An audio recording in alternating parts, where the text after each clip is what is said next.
Welcome back to my YouTube channel. I hope you guys are good. So friends, I hope आप लोगों की तैयारी है जो काफ़ी बेस्ट चल रही होगी। आपकी जो फ्रेंड्स है 30 मार्क्स की जो आपकी सीडीपी पूछी जाने वाली है, उसमें जो आपके प्रीवियस ईयर है एग्जाम में बार बार जो क्वेश्चन रिपीट हो रहे हैं, उन क्वेश्चन को सारे जो मोस्ट एक्सपेक्टेड क्वेश्चन हो जाएंगे आपके एग्जाम के पॉइंट ऑफ व्यू से, तो उनको हम इस वीडियो में डिस्कस करने वाले हैं। सो जिसने वीडियो को लाइक नहीं किया, पहले वीडियो को लाइक कर दें, चैनल को सब्सक्राइब करना ना भूलें, क्योंकि अगर आप चैनल को सब्सक्राइब और बेल आइकन को ऑन नहीं करेंगे तो आपसे के पास जो अपकमिंग जो जितने भी वीडियो होंगे उनकी नोटिफिकेशन जो है वो नहीं पहुंचेगी। सो बेल आइकन को ऑन जरूर करके रखें फ्रेंड्स। प्रीवियस ईयर एग्जाम में सीटेट के पॉइंट ऑफ व्यू से काफ़ी इंपॉर्टेंट हो जाता था, क्योंकि सीटेट का एग्जाम है जो, यानी कि जो आपके शिफ्ट वाइज जो ऑनलाइन एग्जाम हुए थे उनसे आपके काफ़ी जो क्वेश्चन है वो रिपीट होंगे। सो वीडियो को स्किप नहीं करना, वीडियो में लास्ट तक जरूर बने रहे। आइए वीडियो को स्टार्ट करते हैं। क्वेश्चन नंबर हमारा फर्स्ट होने वाला है कि एक बहुभाषी यानी कि एक मल्टी जो लैंग्वेज जो क्लास है उसमें शिक्षक को जो है वो क्या करना चाहिए, यानी कि जिसके क्लासरूम में वो ज़्यादा से ज़्यादा जो लैंग्वेज बोली जाती हैं, भाषाएं बोली जाती हैं, जहाँ पर आपकी हरियाणवी हो गई, गुजराती हो गई, हिंदी हो गई, इंग्लिश हो गई, तो जो मल्टी लैंग्वेज जो क्लास होती है उसमें एक शिक्षक को क्या करना चाहिए। ऑप्शन नंबर ए हम देख लेते हैं। वार्तालाप के लिए मातृभाषा का जो यूज होता है उसको निरुत्साहित कर देना चाहिए, यानी कि मातृभाषा का जो यूज करें उस स्टूडेंट को जो है वो डांट फटकार के उस भाषा को जो है बंद करवा देना चाहिए, बोलने की इजाज़त नहीं देनी चाहिए। या फिर नेक्स्ट, ज़्यादातर विद्यार्थियों द्वारा बोली गई जो प्रमुख भाषाओं को ही जो स्वीकार करना चाहिए, यानी कि कुछ स्टूडेंट जो है बोलते हैं जो, जैसे कि आपके हिंदी बोलते हैं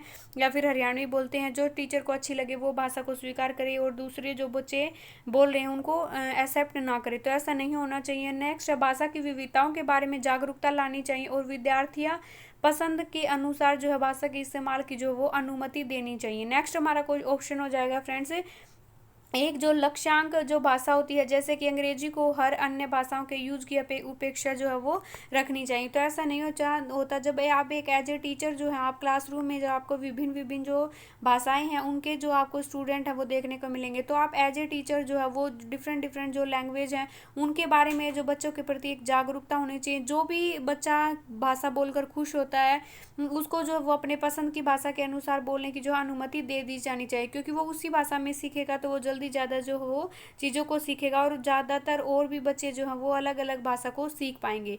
नेक्स्ट जो हमारा क्वेश्चन नंबर 2 होने वाला है फ्रेंड्स, आपकी जो न्यू एजुकेशन पॉलिसी जो आपके 2020 से आपके 110% आपके क्वेश्चन बनने वाले हैं, इसकी मैंने अलग से वीडियो भी करवा रखी है, जिसमें आपका एनसीएफ हो गया, आपकी आरटीआई 2009 हो गया और आपका एनईपी 2020 इसकी एक मैराथन क्लास करवा रखी है, उससे बाहर आपके क्वेश्चन नहीं जाने वाले। तो उस वीडियो का लिंक मैं इस वीडियो के डिस्क्रिप्शन बॉक्स में दे दूंगी। जिसने अभी तक नहीं देखा है तो उस वीडियो को कंप्लीट देखे, उसमें आपके प्रीवियस ईयर एग्जाम के सारे क्वेश्चन मैंने रिपीट करवाए हैं। आई होप आप लोगों को वीडियो जरूर पसंद आएगी और वीडियो आप लोगों के लिए काफ़ी इंपॉर्टेंट भी होने वाली है। तो राष्ट्रीय शिक्षा नीति के अनुसार जो है वो किस तरीके का जो है आपको जो इसका उद्देश्य था वो क्या था, जो केवल पूर्व निर्धारित विषय वस्तु पर केंद्रित जो होना चाहिए, उसका जो सिलेबस है उसका पाठ्यक्रम जो है वो जो प्री प्लान किया हुआ है उस विषय वस्तु पर केंद्रित होना चाहिए, या फिर आपका जो समस्या समाधान पर केंद्रित होना चाहिए, या फिर नेक्स्ट आपका जो है अधिगमकर्ताओं में सम आलोचनात्मक चिंतन का जो विकास करना चाहिए,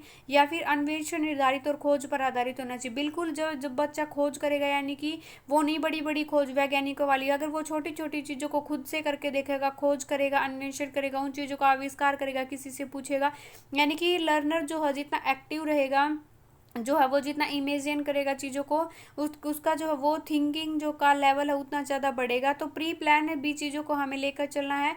तो हमारे तीनों जो ऑप्शन हो जाएंगे वो हमारे ठीक हो जाएंगे, और जो हमारा ऑप्शन नंबर 2 है जो वो हमारा क्या हो जाएगा, गलत, क्योंकि हमें जो है समस्या समाधान पर केवल आधारित नहीं रख सकते, हमें जो है वो अपने सिलेबस को। नेक्स्ट है कि विकास की किस अवस्था में बच्चे जो कल्पनाशीलता में वह भाग लेने में जो सक्रिय हो जाते हैं, यानी कि आपकी इमेजिनेशन जो पावर होती है, बच्चा कल्पना करता है, जैसे कि आपका गुड़ियाओं से की शादी करवाते हैं, खेलते हैं बच्चे, डॉक्टर बन जाते हैं, कोई पायलट बन जाता है, यानी कि वो इमेजिनेशन करते हैं, वो एज ए क्या करते हैं, वो एज ए पुलिस वाला जैसे बन गया तो उसकी तरीके से ही बिहेव करते हैं, तो वो क्या करते हैं, वो कल्पना करते हैं। कौन सी ऐसी अवस्था होती है, इस टाइप के जो खेल है वो बच्चा खेलना स्टार्ट कर देता है, शैशव अवस्था में, आपका प्रारंभिक बाल्यावस्था में, मध्यावस्था में, या फिर किशोर अवस्था में। तो प्रारंभिक बाल्यावस्था यानी कि आपका जो चाइल्डहुड पीरियड है, यानी कि बाल्यावस्था को दो अवस्थाओं में बांटा गया, 3 से 6 और 6 से 12। जो प्रारंभिक बाल्यावस्था काल होता है, जिससे हम 3 से 6 साल का बच्चे को लेते हैं, और 6 से 12 साल का बच्चे को हम उत्तर बाल्यावस्था में का टाइम पीरियड मानते हैं। तो प्रारंभिक अवस्था यानी कि 3 से 6 वर्ष का जो बच्चा है, इस तरीके के खेल है वो खेलना स्टार्ट कर देता है। उस टाइम पर वो सबसे ज़्यादा एक्टिव होता है। निम्न में से कौन सी जो बच्चों के सामाजिकरण की द्वितीय संस्था है? सामाजिकरण क्या होता है? जो बच्चा समाज में रहकर समाज के रूल रेगुलेशन जो है आपके, उसके रीति रिवाज हैं, उसके नॉर्म्स हैं, जो उनके मापदंड हैं सोसाइटी के, वो उन चीज़ों को सीख लेता है। तो बच्चे का सामाजिकरण सबसे पहले उसकी माँ और उसके फैमिली से स्टार्ट हो जाता है। पहली टीचर बच्चे की उसकी माँ होती है। तो यानी कि उसका सोशलाइजेशन है, सबसे पहले बच्चा कहाँ रहता है? अपनी फैमिली में, फिर वो अपने आस पड़ोस में, फिर अपने वो मित्र से मिलता है, फिर वो विद्यालय जाता है। तो सबसे पहले जो है आपकी फैमिली हो गई। तो इसने पूछा सेकंड, यानी कि सेकंड जो संस्था है वो कौन सी होगी आपकी? धार्मिक संस्थाएं होंगी, विद्यालय होगी, मीडिया होगी, या फैमिली होगी। तो आपका राइट ऑप्शन कौन सा हो जाएगा फ्रेंड्स? फैमिली जो हो जाएगी आपकी फर्स्ट, जो है आपकी हो जाएगी। तो आपके जो है फैमिली, द्वितीय में आपका जो है वो क्या हो जाएगा? आपका विद्यालय है वो आपका द्वितीय संस्था में आ जाएगा।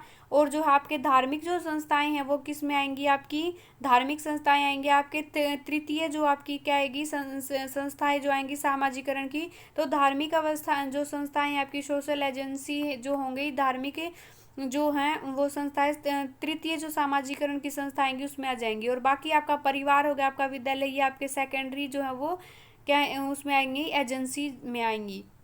नेक्स्ट है, कीर्ति को 3 पेंसिलें दिखाई जाती हैं। वह देखती है कि पेंसिल कै होगी और पेंसिल ख से बड़ी है। यानी कि एक पेंसिल कै है जो ख से बड़ी है, और पेंसिल ख है जो किससे बड़ी है? आपकी गै से बड़ी है। जब कीर्ति ने यह निष्कर्ष निकाला कि कै जो है वो गै से बड़ी, तो जीन प्याजे की किस जो है वो अवस्था की जो विशेषता को दर्शाता है? यानी कि जीन प्याजे ने क्रमबद्ध संरक्षण सक्रिय परिकल्पना पर आधारित निगमनात्मक जो है आपके क्या, ये क्या होगा आपका?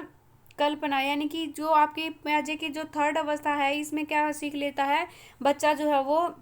बच्चे का जो वो मूर्त जो चिंतन वो स्टार्ट हो जाता है। तो सकर्मक अनुमान लगा लेती है इसमें अवस्था में जो बच्चे कि ये इससे बड़ी है, तो ये इससे बड़ी, तो ये इससे जो है वो बड़ी होगी।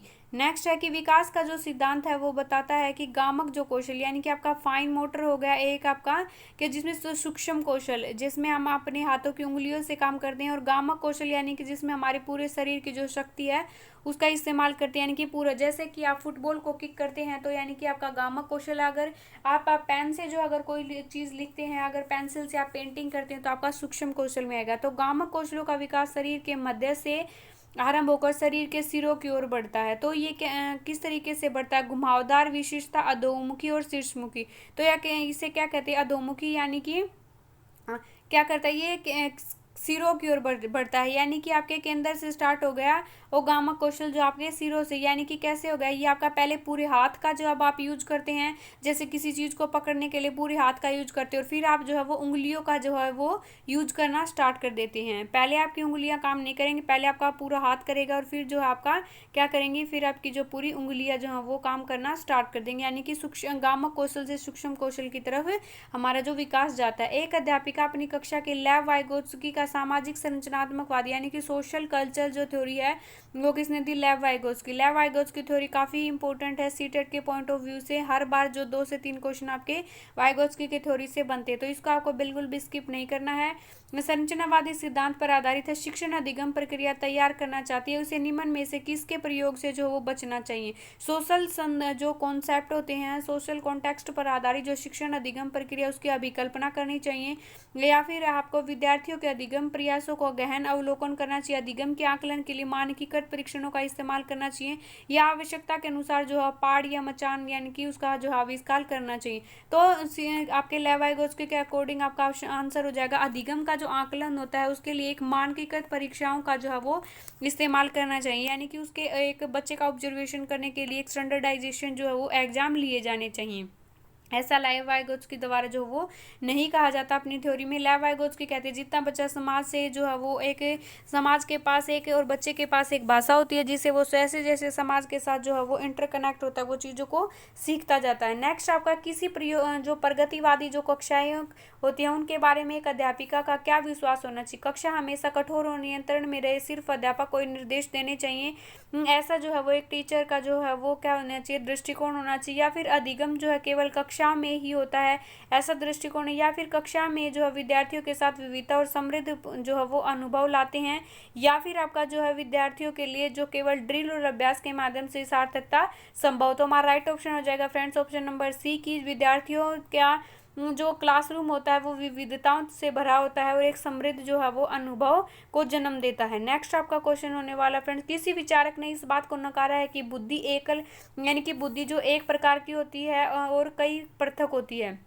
यानी कि कौन सा जो आपकी इंटेलिजेंसी जो थ्योरी है जिसमें आपको किस जो मनोवैज्ञानिक ने बताया कि बुद्धि जो वो एक नहीं होती, वो कई तरह की होती है। स्वतंत्र बुद्धियों का जो सिद्धांत है उसके प्रतिपादक कौन है, हार्वर्ड, गार्डनर, लेव-वाइगोत्स्की। तो जो जो बुद्धि टाइप की जो बुद्धि दी है वो किसने दी, आपकी हार्वर्ड गार्डनर ने। तो काफ़ी इंपॉर्टेंट हो जाती है, हार्वर्ड गार्डनर से आपका सीटेट में हर बार क्वेश्चन बनता है। तो फ्रेंड्स ये थे सीटेट के सीडीपी प्रीवियस ईयर क्वेश्चन जो आपने बार बार रिपीट हो रहे हैं, आपको एग्जाम में देखने को मिलेंगे। आई होप आप लोगों को वीडियो पसंद आई हो। अगर वीडियो पसंद आई तो don't forget like share and comment. अगर आप चैनल पर न्यू है, पहली बार आप वीडियो देख रहे हैं तो चैनल को सब्सक्राइब करना बिल्कुल ना भूलें। Thanks for watching, bye bye everyone.